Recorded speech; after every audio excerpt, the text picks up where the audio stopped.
Урматтуу жамаат, mana жаңы конуштун тургундары. Bu yerде halege Kırgız kömürden Allah razı olsun ha. Turavı 10 müşoktan kömürde alıp gelip үйүңүздөрдүн алдыга келип эме кылып атат. Ар бириңиздердин үйүңүздөргө жетип атат.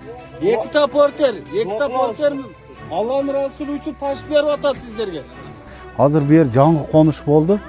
Жаңы конушта 60 үй, 60 үйгө мына кыргыз көмүр Алла разы болсун. Кыш кирбей мына көмүр таркатып атат. Çok kişinin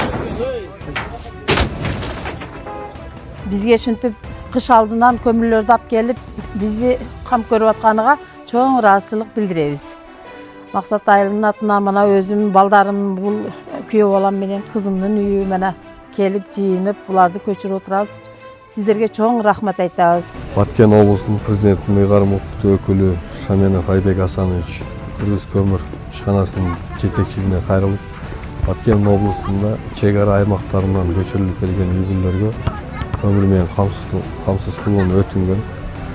Кыргыз көмүр ишканасынын жетекчилиги буга оң баа берип, өзүңүздөр көргөндөй бүгүнкү күндө акысыз көмүр таратылып жатат. Жакшылыкка болушу дайыма элге ушундай кырсанчылык кызматтыкты жүрүштү бардыгыңыздарга Алла насип. Рахмат.